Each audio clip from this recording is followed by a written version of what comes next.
अखिलेश यादव आरोप लगा रहे हैं कि पीडीए के नाम से ही भाजपा सरकार डरी हुई है, इसलिए हमारे कार्यक्रमों को रोका जा रहा है। तो जाहिर सी बात है कि भारतीय जनता पार्टी जो है कहीं ना कहीं डरी हुई है। वहाँ प्रदर्शन तो नहीं होने जा रहा था, सभा होने जा रही थी। माना जाए ना कि पीडीए पंचायत को रोकने की कोशिश की जा रही है। हो सकता है कि ऊपर से कोई ऐसा आदेश उनको मिला हो। क्या लगता है इससे माहौल बनता हुआ नजर आएगा उत्तर प्रदेश में? अगर इसको सही तरीके से सरकार नहीं कवर अप कर पाती है, इसको समझाने में कामयाब नहीं हो पाती है, तो अगले चुनाव में भी इसका इम्पैक्ट देखने को मिलेगा। नमस्कार, आप देख रहे हैं खबर चौक और मैं हूं अमन सिंह वत्स आपके साथ। आज दो ताली में चर्चा करेंगे एक ऐसे मुद्दे पर जिसने यूपी की सियासत में हलचल मचा दिया है। दरअसल समाजवादी पार्टी का एक कार्यक्रम चल रहा था कई जिलों में पीडीए पंचायत के नाम से, जिसमें पुलिस पहुंचती है और उस कार्यक्रम को होने से रोक देती है। इसको लेकर अखिलेश यादव ने अपने कार्यकर्ताओं के साथ, अपने नेताओं के साथ ताल में ताल मिलाते हुए कह दिया कि पीडीए से जो भारतीय जनता पार्टी की सरकार है वो डरी हुई है, मामला गंभीर है, इसलिए दो ताली में दो नहीं बल्कि कई लोगों से चर्चा करेंगे। तो आपके हिसाब से क्या लगता है, जिस तरीके से अखिलेश यादव ने आरोप लगाया है कि पीडीए पंचायत से डरी हुई है भाजपा, इसलिए हमारे कार्यक्रमों को रोका जा रहा है? देखिए, अब भाजपा डरी हुई है इस वजह से रोका है या कोई और मामला है, इस पर तो मैं नहीं जाना चाहूंगा। लेकिन सरकार ने अभी कुछ दिन पहले एक आदेश जारी किया कि 6 महीने तक कोई भी धरना प्रदर्शन नहीं कर सकता है। धरना प्रदर्शन नहीं कर सकता है, लेकिन चौपाल तो कर सकता है।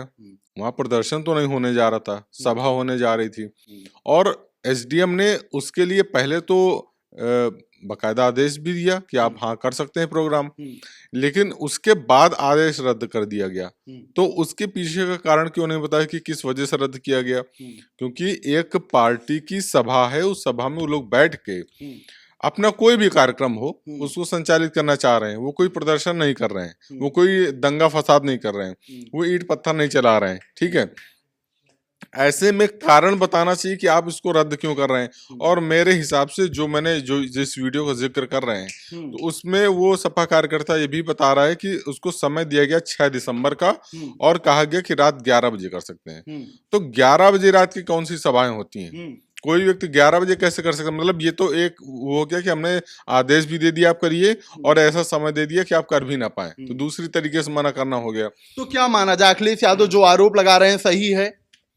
अखिलेश यादव का आरोप लगाना सही या नहीं सही, इसको किस एंगल से वो ले रहे हैं, मुझे नहीं लगता कि इसमें कोई राजनीतिक एंगल लेना चाहिए। लेकिन अधिकारियों ने, मैं देखिए, हर चीज के लिए आप डायरेक्ट सरकार को टारगेट नहीं कर सकते हैं। कुछ मामलों पे संज्ञान अधिकारियों को भी स्वतः लेना चाहिए।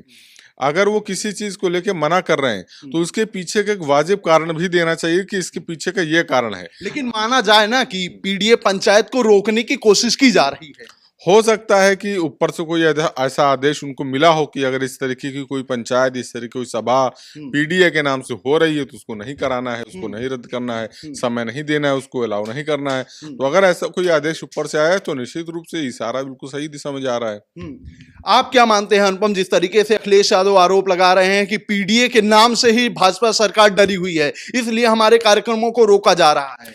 देखिए, जैसा कि मैंने पहले भी कहा था और दोबारा उसी बात को दोहराना चाहता हूं कि उत्तर प्रदेश में जिस तरीके से समाजवादी पार्टी ने अपना नाम बनाया है और जिस तरीके से पिछले चुनाव में उन्होंने अपना प्रदर्शन किया और सारी चीजें आपने देखी कि समाजवादी पार्टी किस स्तर पर आगे निकल कर आई है, तो जाहिर सी बात है कि भारतीय जनता पार्टी जो है कहीं ना कहीं डरी हुई है। बाकी और भी जो दल हैं वो डरे हुए हैं समाजवादी पार्टी से, खास करके भारतीय जनता पार्टी। इस तरीके की ऐसी चीजें देखने को मिलती हैं।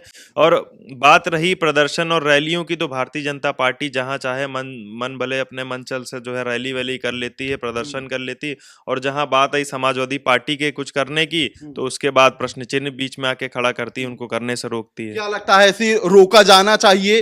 किसी भी पार्टी का कार्यक्रम हो उसे नहीं, पार्टी के कार्यक्रम को क्यों रोका जाना चाहिए? भाई, पार्टी अपना कार्यक्रम क्यों करती है? जनता के लिए ही तो करती है। वहां पे सारी चीजें सुनियोजित करती है बैठकर, जनता के लिए नए विचार, जो नई चीजें आती हैं उन सब चीजों पर विचार होता है। पार्टी के लिए आगे जो है प्रदर्शित करने के लिए चीजें होती हैं।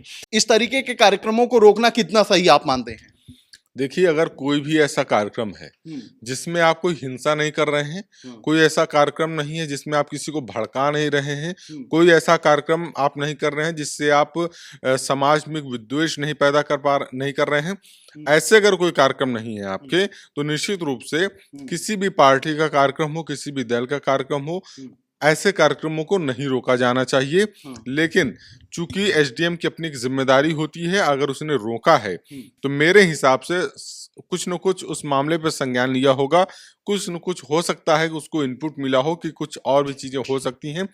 वजह ये भी एक हो सकती है, लेकिन ये वजह तब तक है जब तक अधिकारी इसको लोगों के सामने ना रखें। अगर अधिकारी ये बात स्पष्ट रूप से लोगों को नहीं बता पा रहा है कि इसके आदेश को रद्द करने के पीछे का कारण क्या है, तो निश्चित रूप से फिर इशारा गलत ही जाएगा और इशारा जो आप कहना चाह रहे हैं उसी दिशा में जाएगा। अच्छा, जिस तरीके से वीडियो वहां का वायरल हो रहा है सोशल मीडिया पे, अखिलेश यादव ने खुद उसको ट्वीट किया है, तो जो मैसेज वहां से निकल रहा है कि आवाज दबाने की कोशिश की जा रही है, क्या लगता है इससे माहौल बनता हुआ नजर आएगा उत्तर प्रदेश में? निश्चित रूप से देखिए, पीडीओ को लेकर अभी कल भी एक व्यक्ति मिला मुझे जिसने पीडीओ को लेकर तमाम बातें कही, और उसने जिस तरीके से कहा कि एक वर्ग विशेष को टारगेट करके लोगों के साथ कार्रवाइयां की जा रही हैं। अब हो सकता है कि ये उसके लिए हो, लेकिन कहीं ना कहीं पीडीए का जो माइंडसेट है वो लोगों के बीच में पहुंच चुका है, जो संदेश है वो लोगों के बीच में पहुंच चुका है। तो जैसे पहले एक नैरेटिव सेट हुआ था संविधान को लेके, तो वो भले ही नैरेटिव रहा हो, लेकिन लोगों के बीच में इम्पैक्टफुल रहा, और उसका नतीजा भी आप देखिए चुनाव में, लोकसभा के चुनाव में देखने को मिला। जो सरकार प्रचंड बहुमत में रही हो, वो सरकार अपने दम पे सरकार नहीं बना पाई, उसको पार्टियों से सहारा लेना पड़ा। तो वो संविधान वाला फैक्टर काम तो वहां पे किया। पीडीए फॉर्मूला भी उसी दिशा में जा रहा है, लोगों के बीच में माइंड में बैठ गया है, और अगर इसको सही तरीके से सरकार नहीं कवर अप कर पाती है, इसको समझाने में कामयाब नहीं हो पाती है, तो अगले चुनाव में भी इसका इम्पैक्ट देखने को मिलेगा। किस तरीके से देखते हैं जो रोका गया है पीडीए पंचायत को करने से?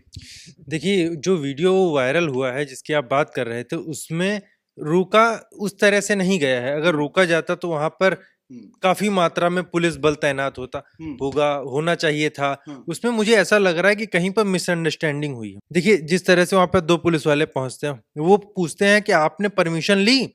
फिर वो बोलता है कि हाँ मैंने परमिशन ली।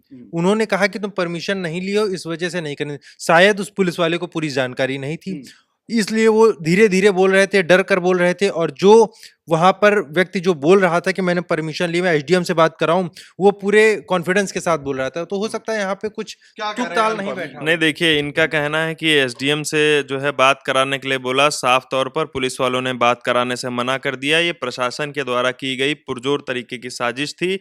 वो नहीं चाहते हैं कि समाजवादी पार्टी इस तरीके के कार्यक्रम आयोजित करे जिससे जो है वो अपना प्रचार प्रसार अच्छे से कर सके। जाहिर सी बात है। अगर सरकार को ये मना करना था तो वो परमिशन ही ना देते। परमिशन तो दिया गया ना कि 11 बजे रात में करिए कार्यक्रम। हाँ, तो यही चीज जो है मैं बता रहा हूँ, 11 बजे रात में कौन जाएगा कार्यक्रम करने? वही चीज है ना, मैं वही बता रहा हूँ, मिसअंडरस्टैंडिंग हो गई है थोड़ी सी, इसी का ये जो है फल देखने को मिल रहा है। मिसअंडरस्टैंडिंग बता रहे हैं ये? नहीं, ये किसी तरीके की मिसअंडरस्टैंडिंग नहीं है, पूरी तरीके से सुनियोजित चीजें हैं। क्योंकि अगर एसडीएम से परमिशन लेकर वो लोग आए हैं कार्यक्रम करने के लिए, तो जाहिर सी बात है कि पुलिस वालों की भी इस चीज की सूचना होगी।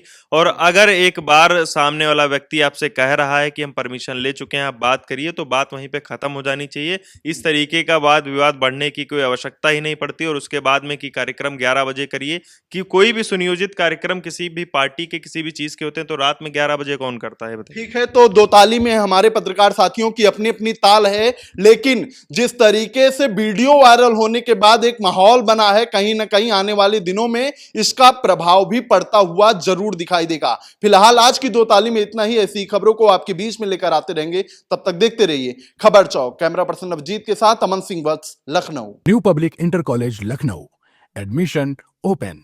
फॉर मोर इन्फॉर्मेशन कॉल 0522 282232 और 7755 089585।